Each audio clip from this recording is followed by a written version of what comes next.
ছুটিও অভিমানে কলিজা হৈ ঢুকি পায় নক'ব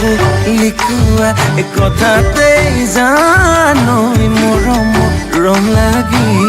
যায় ধুনুকৈ ভাগিব ধুনুকা কলি যা